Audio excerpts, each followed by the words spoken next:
c'est un jeu de combat Dragon Ball. Et vous allez le voir au travers de deux combats. Donc le premier va opposer Goku et Vegeta, un bon vieux classique.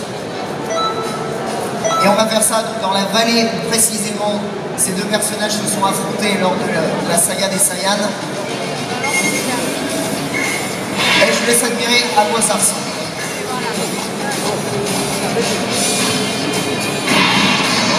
Donc le premier travail qui a été fait était sur le côté, sur tout l'aspect lumière, parce que Dragon Ball ça pète évidemment dans tous les sens. Et il fallait avoir un très beau côté graphique et lumineux pour représenter toutes les auras, les attaques de rayons, les boules d'énergie, et faire en sorte que ce soit à la fois réaliste, vraiment fidèle à l'œuvre originale, mais également que ça ait cette patte nouvelle génération.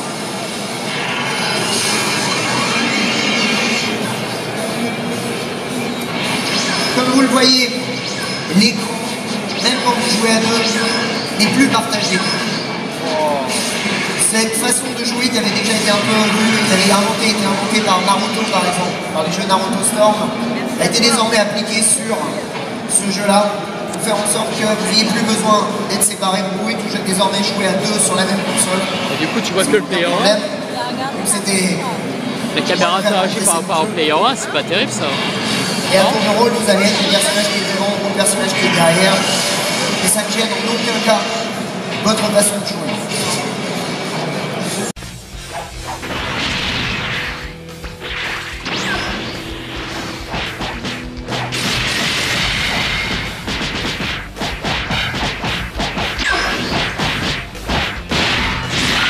Votre Vegeta est en train de prendre très cher. Vous avez bien sûr la possibilité de vous transformer pendant les combats. Si vous regardez, il y a une petite jauge jaune qui se trouve sous la barre de vie, qui vous permet, une fois qu'elle est remplie, d'utiliser certaines attaques ou certaines options, dont la transformation. Et là, c'est infini plus sur les options de destruction. Donc leur travail, leur but est vraiment d'exploiter les possibilités de la nouvelle génération pour non plus faire simplement un décor qui a une version cassée, une version pas cassée, mais vraiment montrer la destruction qui se fait au fur et à mesure. Donc là, il y avait un exemple avec un des poteaux du fameux ring de sel qui s'effondre. Et si vous regardez bien, celle sur l'arène en elle-même n'est désormais pas simplement une plaque.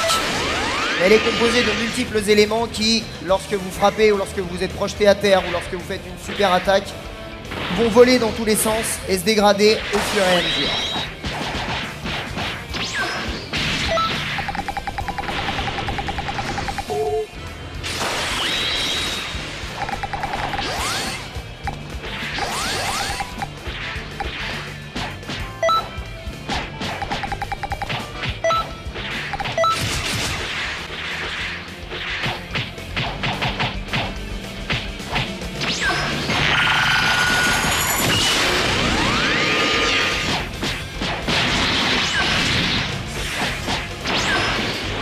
La patte de Dims, vous la retrouvez avec notamment toutes les attaques de suivi, les possibilités d'esquiver les attaques, de vous téléporter dans le dos. Et pour l'information, le système de combat va non pas être figé avec des combos déjà prédéfinis, mais avec la vraie opportunité de vous laisser créer votre propre combo, notamment en pouvant vous téléporter de n'importe quel côté de votre adversaire. Il suffit juste, la question est juste une question de timing. Et si vous arrivez à le maintenir, vous pouvez vraiment inventer votre propre combo.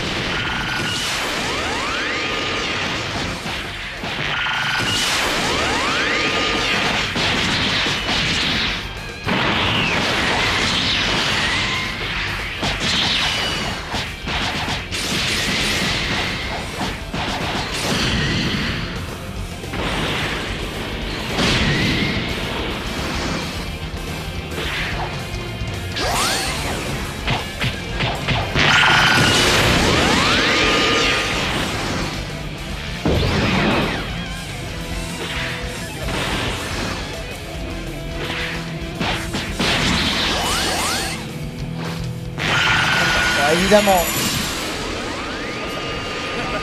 Ah non, il était un peu loin.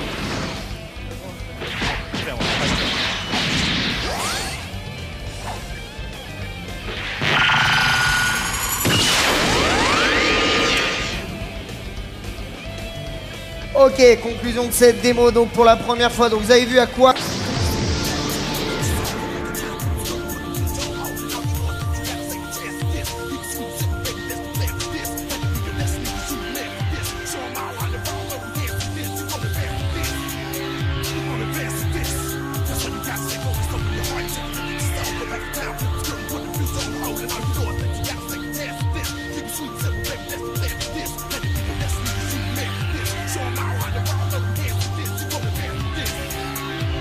Fast